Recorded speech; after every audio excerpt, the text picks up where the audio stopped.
अर्चना राम की बेटी है।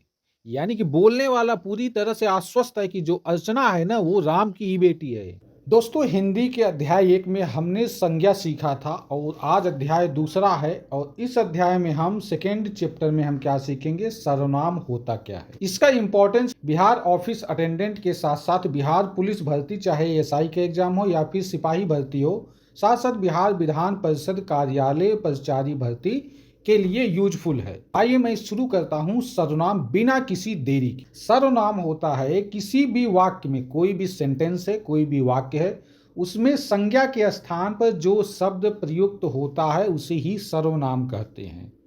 तो कहने का मतलब यह है कि संज्ञा के स्थान पर जो शब्द लिखा जाता है, जो शब्द बोला जाता है संज्ञा की जगह पर, उसी को सर्वनाम कहते हैं। जैसे अगर मैं आपको 2-3 सेंटेंस का एग्जाम्पल दूं, जैसे कि राम एक अच्छा लड़का है, राम के पिता का नाम शुद्धोधन है, राम 3 भाई है। तो आप देख सकते हैं कि यहाँ पर मैं राम राम राम राम बार बार बोल रहा हूँ। हिंदी व्याकरण की दृष्टि से एक ही शब्द की जब बार बार यूज किया जाता है यह सही नहीं होता है। इसीलिए राम राम बार बार यूज करने की बजाय हम सर्वनाम शब्द का यूज करते हैं। जैसे कि राम एक अच्छा लड़का है, राम के पिता का नाम शुद्धोधन है, तो राम की जगह पर हमने यह बोल दिया कि राम एक अच्छा लड़का है, उसके पिता का नाम शुद्धोधन है, वह 3 भाई है। तो अब देखिए कि राम यूज हुआ, फिर उसके, फिर वह। इसमें राम संज्ञा की जगह पर वह और उसके जो यूज हुआ है, इसी को तो सर्वनाम कहते हैं, यही तो सर्वनाम है। तो इसीलिए एक ही संज्ञा के रिपीटेशन को रोकने के लिए हम सर्वनाम का यूज करते हैं। सर्वनाम के जो शब्द होते हैं वह आप देख सकते हैं कि वह, वे, यह, ए, मैं, हम, मेरा, कोई, कौन, तुम, आप, अपना, उसे, उसको, इसका, उसको इत्यादि शब्दों का यूज किया जाता है। ये सारे शब्द जो होते हैं यही शब्द हैं सर्वनाम के शब्द हैं। साथियों, ये तो हमने देख लिया कि सर्वनाम होता क्या है। जिन शब्दों का यूज संज्ञा की जगह पर होता है उसे ही सर्वनाम कहते हैं। सर्वनाम के भेद की बात करते हैं तो सर्वनाम कुल 6 प्रकार के होते हैं। पुरुषवाचक सर्वनाम, दूसरा क्या है, निजवाचक सर्वनाम, अगला है निश्चयवाचक सर्वनाम, अनिश्चयवाचक सर्वनाम, प्रश्नवाचक सर्वनाम और अंतिम यानी लास्ट वाला होता है संबंधवाचक सर्वनाम। एक एक सर्वनाम को हम डिटेल में समझते हैं। पुरुषवाचक सर्वनाम ये क्या होता है और इसकी पहचान कैसे की जाती है। पुरुष जात का बोध कराने वाले सर्वनाम को पुरुषवाचक सर्वनाम कहते हैं। अगर किसी भी शब्द से पुरुषवाचक, पुरुष जात का बोध होता है तो ऐसे सर्वनामिक शब्द को हम क्या बोलते हैं, पुरुषवाचक सर्वनाम कहते हैं। जैसा इसका नाम है तो इसका डेफिनेशन भी वही है, इसका मतलब भी वही है। ऐसे सर्वनाम जिनसे हमें पुरुष जात यानी कि व्यक्ति जात का बोध होता है उसे ही हम पुरुषवाचक सर्वनाम कहते हैं। इसका दूसरा मतलब यह हुआ कि जो किसी पुरुष या व्यक्ति के नाम के स्थान पर यूज किया जाए उसे ही हम पुरुषवाचक सर्वनाम कहते हैं। जैसे कि मैं, हम, तू, तुम, वह, वे, उसका, उसकी, ये सारे शब्द जो हैं यह पुरुषवाचक सर्वनाम के अंतर्गत आते हैं। जैसे कि आज मैं स्कूल जाऊंगा, तो यहाँ पर जो शब्द है मैं, वह एक पुरुषवाचक सर्वनाम है, क्योंकि यह बोला कि मैं अपने लिए बोल रहा हूं। ऐसे ही दूसरा उदाहरण देखते हैं कि मेरा नाम राम है, यहाँ पर जो सर्वनाम शब्द है वह कौन सा है, मेरा है। मेरा नाम सर्वनाम है, किसका नाम, मेरा। तो मेरा शब्द जो है वह सर्वनाम है। अगला एग्जाम्पल देखते हैं कि उसकी बहन आईएएस अधिकारी है। उसकी बहन, किसकी बहन, उसकी, तो यहाँ पर कर्ता कौन है, उसकी। तो यही जो उसकी शब्द है यही सर्वनाम है। वे सब चित्रकूट घूमने जा रहे हैं। वे सब जो यहाँ पर शब्द है व्यक्ति विशेष के लिए बोला जा रहा है। मैं बीमार था, मैं यह व्यक्ति विशेष के लिए बोला जा रहा है, अपने लिए बोला जा रहा है। वह घर पर नहीं है, वह शब्द जो है यह सर्वनाम है। और कौन सा सर्वनाम है, यह पुरुषवाचक सर्वनाम है, क्योंकि यह वह शब्द जो है किसी व्यक्ति विशेष के लिए यूज किया जा रहा है। पुरुषवाचक सर्वनाम के भी कुल 3 भेद होते हैं जो कि बहुत ही इंपॉर्टेंट है, ऐसे ही सवाल आते हैं। इसमें जो सबसे पहला है उत्तम पुरुष, जो बोलता है, जो बोलने वाला होता है, जिसे वक्ता कहा जाता है, वही उत्तम पुरुष होता है। उत्तम पुरुष वाले जो सर्वनाम के शब्द हैं, जैसे मैं या हम, जैसे होता है कि आज मैं मुंबई जा रहा हूँ। यह बंदा है, ये अपने आप के लिए बोल रहा है, यही तो बोलने वाला कि मैं वह अपने लिए बोल रहा है कि मैं आज मुंबई जा रहा हूँ, मुझे घर जाना है। जो बोलने वाला होता है, जैसे कि मुझे आज घर जाना है, किसी वह अपने लिए बोल रहा है कि मुझे आज घर जाना है। हम आ गए हैं, हम आ चुके हैं, वह अपने लिए बोल रहा है।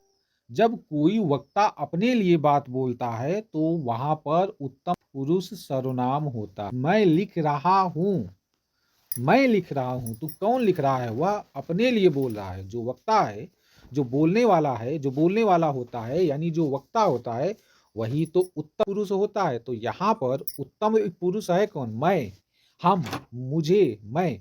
मध्यम पुरुष ये क्या होता है? जिससे बोला जाता है, यानी जो सुनने वाला होता है।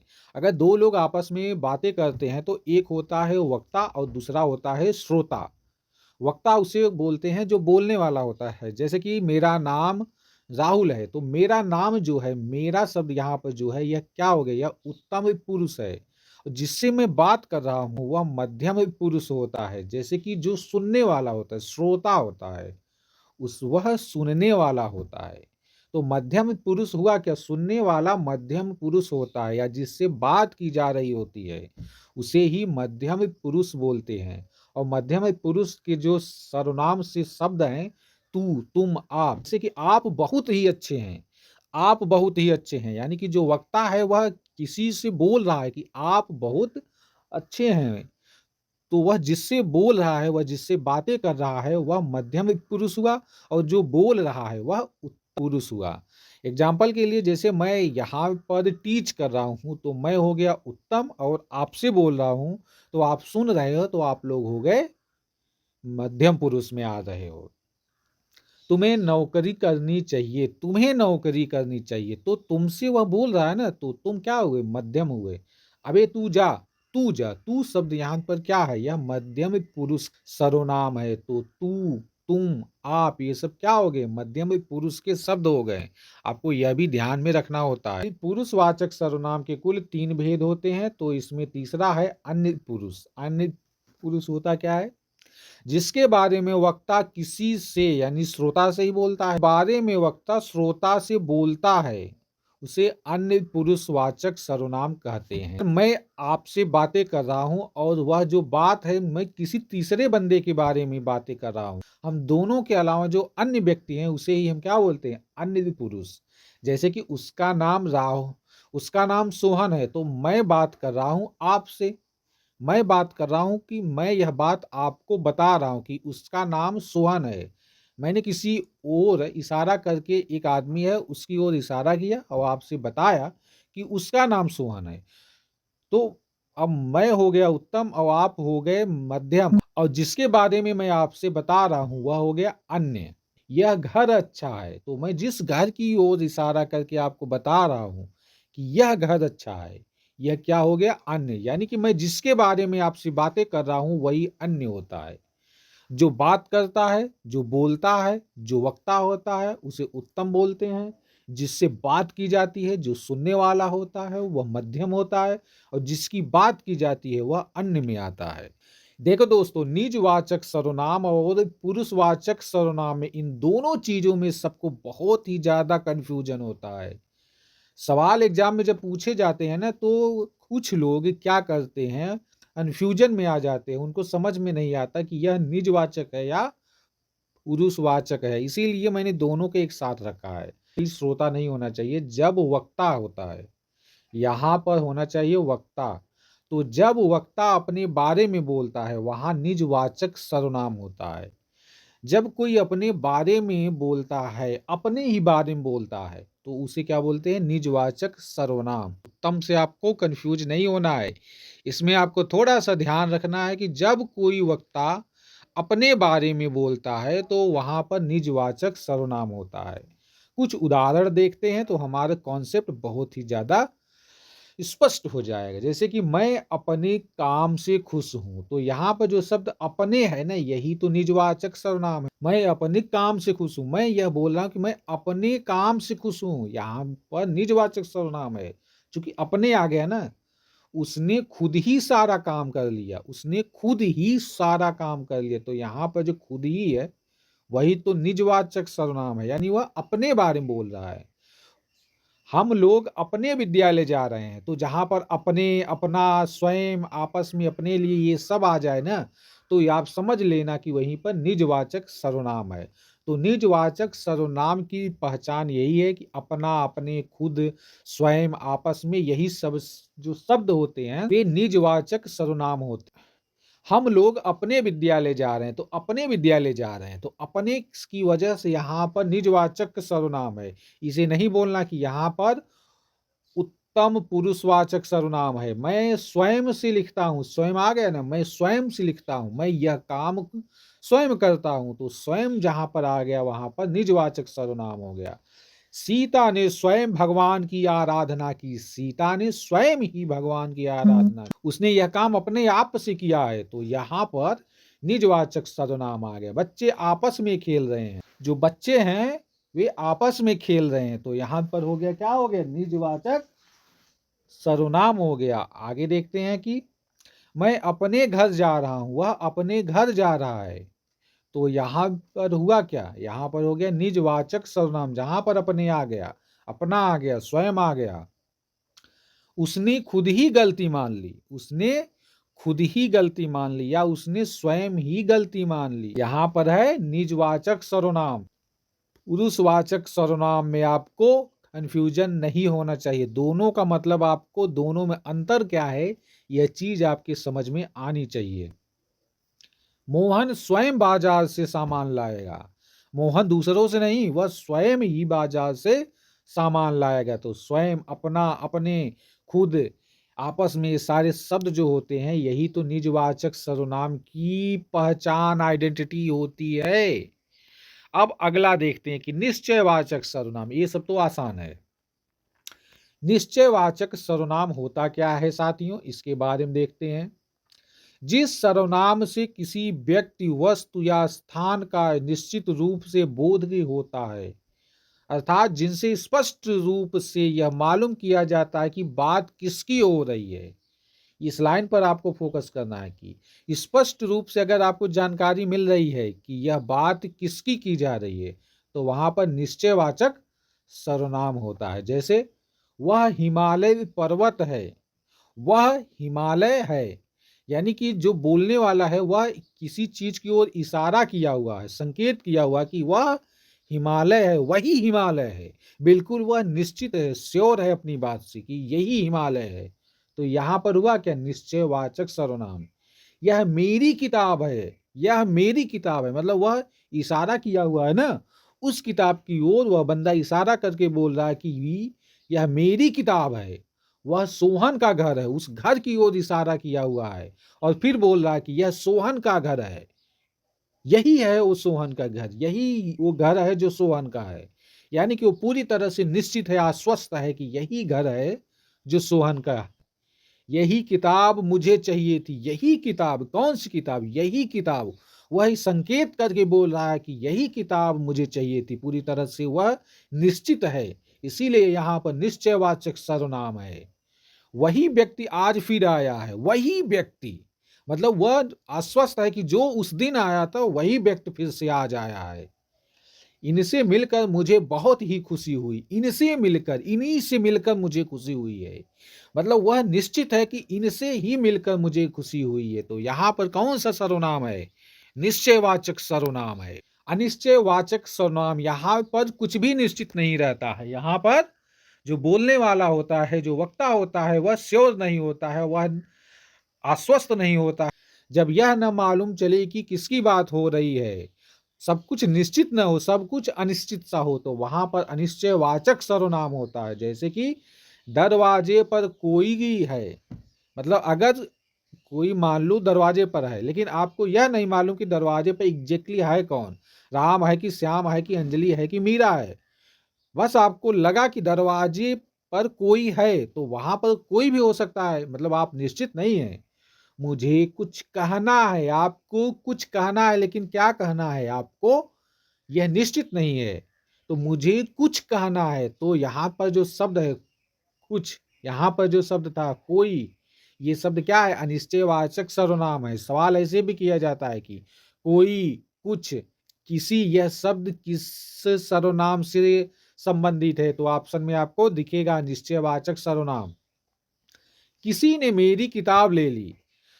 आपकी किताब तो चोरी हो गई है या आपकी किताब किसी ने ले लिया, लेकिन आपको यह नहीं मालूम है कि आपकी किताब किसने ली है। तो आप ये बोलोगे कि किसी ने मेरी किताब ले ली है। आप निश्चित बिल्कुल नहीं हो कि आपकी किताब किसने ली है। कोई न कोई गलती जरूर हुई है, कोई न कोई गलती जरूर हुई है, यानी कि गलती तो हुई है, लेकिन अब कौन सी गलती हुई है यह आपको नहीं पता। कोई न कोई गलती जरूर हुई है, इसीलिए यहाँ पर अनिश्चयवाचक सर्वनाम है। किसी का फोन आया है, फोन तो आया है, लेकिन फोन किसका आया है यह आपको नहीं पता। अंदर कोई है, आपको यह तो आभास होता है कि अंदर तो कोई है, लेकिन अंदर एग्जैक्टली है कौन यह आपको नहीं मालूम। हो सकता है कि चोर घुसा हो सकता है कि बिल्ली हो, लेकिन अंदर है कौन यह आपको एग्जैक्टली नहीं मालूम। तो जब भी आपको एग्जैक्टली निश्चित रूप से आपको आइडिया न हो कि है कौन, तो वहां पर अनिश्चयवाचक सर्वनाम होता है। इस पर जब हम सवाल करेंगे जो एग्जाम में पूछे गए हैं, तो उससे आपका जो स्पष्टता है वह और भी निखर जाएगा। दया, कुछ तो गड़बड़ है दया, जैसे कि सीआईडी में बोलता है ना एसीपी कि दया कुछ तो गड़बड़ है, यानी कि एसीपी को यह मालूम है कि कुछ तो गड़बड़ है, लेकिन अब क्या गड़बड़ है यह एग्जैक्टली उसको नहीं पता था। नेक्स्ट है कि हमारा प्रश्नवाचक सर्वनाम, यह सबसे आसान होता है। जिस वाक्य में प्रश्न पूछा गया हो वहां पर प्रश्नवाचक सर्वनाम होता है।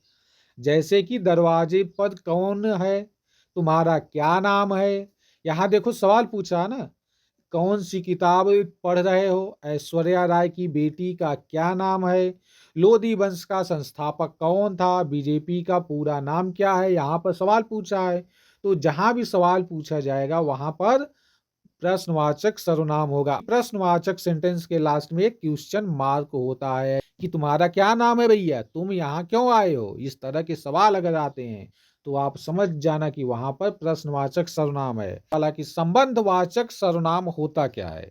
संबंधवाचक सर्वनाम, जब दो वाक्यांश के बीच में, देखो एक होता है वाक्य सेंटेंस, और वाक्य के अलग अलग भाग को हम क्या बोलते हैं? वाक्यांश, वाक्य का अंश, वाक्य धन अंश। यहाँ पर देखो अ और अ मिलकर आ बना रहे हैं, दीर्घ हो जा रहे हैं, तो यहाँ पर दीर्घ संधि है। तो संबंधवाचक सर्वनाम होता क्या? जब किसी वाक्य के दो उपवाक्यों के बीच में, उपवाक्य बोलो या फिर वाक्यांश बोलो, के बीच में संबंध का बोध होता है, तो उस वाक्य में संबंधवाचक सर्वनाम होता है। संबंधवाचक सर्वनाम शब्द है क्या? जो, सो, यह, वह, जिसका, जिसे, जिनका, जिनसे, जैसा, वैसा, ये सारे शब्द जो होते हैं दोस्तों, जो, सो, यह, वह, जिसका, जिसे, जिनका, जिनसे, जैसा, वैसा, ये सारे शब्द जो होते हैं दोस्तों, ये शब्द संबंधवाचक सर्वनाम होते हैं। आपको यह भी ध्यान में रखना होता है, क्योंकि वाक्य न देकर सीधे शब्द ही पूछ लिया जाता है। जैसे कि सो, जैसे मैं आपको एक सवाल अभी दिखा देता हूं। यहाँ पर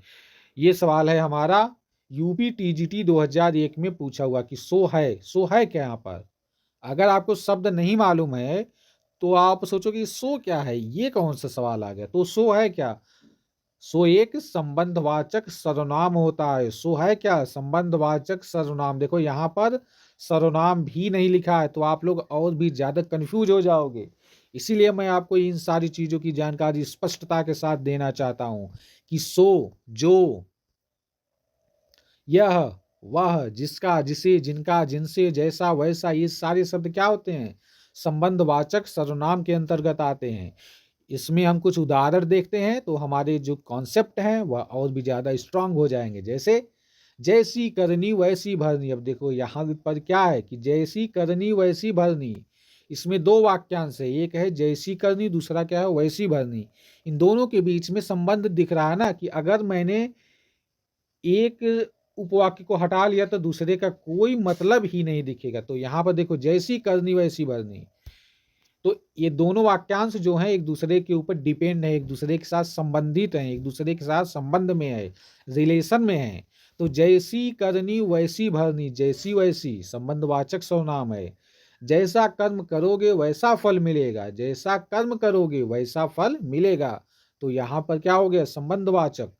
जो मेहनत करता है वही सफल होता है, जो या वही या वह सफल होता है। तो जो वह वही ये सब क्या हो गए, संबंधवाचक सर्वनाम। जिसका दिल बड़ा होता है वह दानवीर होता है, जिसका दिल बड़ा होता है वह दानवीर होता है। तो इसमें कौन सी सर्वनाम है, संबंधवाचक होता है। जैसा कर्म करोगे वैसा फल मिलेगा, जैसा कर्म करोगे वैसा फल मिलेगा, जैसा वैसा, इन दोनों में संबंध दिख गया। तो यहाँ पर हो गया हमारा संबंधवाचक सर्वनाम। तो दोस्तों ये था हमारा सर्वनाम से रिलेटेड पूरा पूरा कंप्लीट टॉपिक। इस पर हम सवाल करेंगे, इंपॉर्टेंट ऐसे सवाल करेंगे जिनसे एग्जाम में पूछा जाता है। लेकिन ये चीज हम करेंगे नेक्स्ट वीडियो में। अभी तक के लिए आप इसको 2-3 बार रिवाइज करो, ताकि आपका सर्वनाम से रिलेटेड पूरा का पूरा कॉन्सेप्ट जो है वह स्पष्ट हो जाए, स्ट्रांग हो जाए, कि आप कोई भी एग्जाम दो, देखते ही आपके दिमाग में आ जाए कि यस, इसका सही आंसर यही है।